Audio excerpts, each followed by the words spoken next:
But first, take a look at this tape. Roll tape, please. This is where we can play some games. So you can flip through and see that there's lots of different games to play. Let's try this one. So this is called Junk Pile.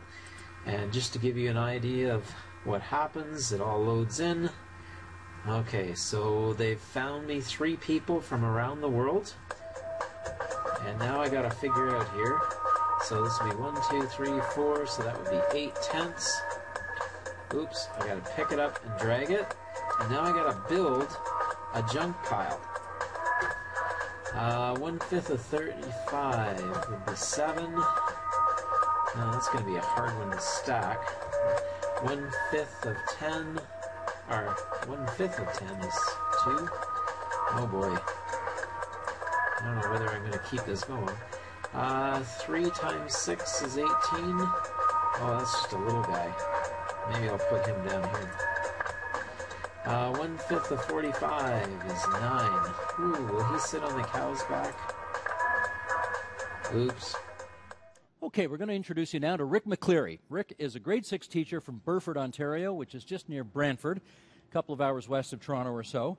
And I guess we should start by saying how we found out about you. Because we put a kind of a contest up on our Pinterest page. And we said to teachers all over Ontario, send us an image of something without which you couldn't do your job. And we got a piece of chalk, we got blackboards, we got pens, we got notebooks, we got aspirin. You sent us something else. What did you send us? Yeah, I sent a picture of Twitter Deck because Twitter is something I discovered basically 2 years ago in education. And initially I thought that Twitter was something where you follow people's dribble and things like that. But what I realized was that all of a sudden I could follow the best educators in the world. I could follow Sir Ken Robinson. I could follow all these guys that are cutting edge. And all of a sudden I discovered that I am a lifelong learner and that I have to model that in front of my kids. And that was a real transforming experience for me. And it has totally transformed how I teach and that in the classroom. How long have you been teaching? Since 1986. 86, so more than 25 years. Oh, yes, yes. Okay, and so you are putting a lie to the notion, you'll forgive me for putting it this way, that you can't teach an old dog new tricks. Oh, definitely. Because this is not like anything you would have done before. No, it isn't. And lifelong learning is really a catchphrase, but it really describes a lot of people in education right now because we realize that we do have to model and we do have to be learning in front of our kids. And in front of my classroom, I constantly say we are all teachers here, we're all learners here, and I learn as much as they do in my classroom. It's phenomenal the things that they'll share with me. How open, Rick, do you think today's teachers in this province are to your experience? Well, I think they're becoming more and more open as they discover the reality of connected learning. And I mean, as you look at my classroom, gone are the rows and columns. They're all in groups. It's all based on collaboration. They're all working together. There's no front of the classroom anymore. I got rid of my desk because that just represents teacher power and teacher in charge. Sorry, you don't have a desk? No, I don't. I just have a small corner that I use with my computer, and that's basically it. But I've given it over to the kids. They're the ones that are the most important there, and that's who I'm there to serve and learn with, and so that's where my desk is gone. These are grade 6s? These are grade 6s, So yes. they are 11? Yes, they are. How do you keep discipline if you don't have a yardstick and stand at the front of the class and be prepared to throw a piece of chalk at the first person who looks at you sideways? It all comes down to engagement.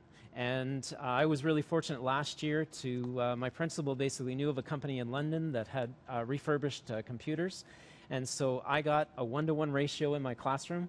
I learned a lot. I made a lot of mistakes last year, but I learned a lot. And then this summer, I basically perfected that, or I am in the process of perfecting it by going to the flipped class model. And what I've learned is that more than just my kids learn the best when I make my own videos. They like to see me. They like to see the personality. And the whole idea of explore, flip, apply, getting into the inquiry learning. We finish our day basically exploring a concept. They go home, they watch a short video on it, and we're talking like 5 minutes, 10 minutes at the most.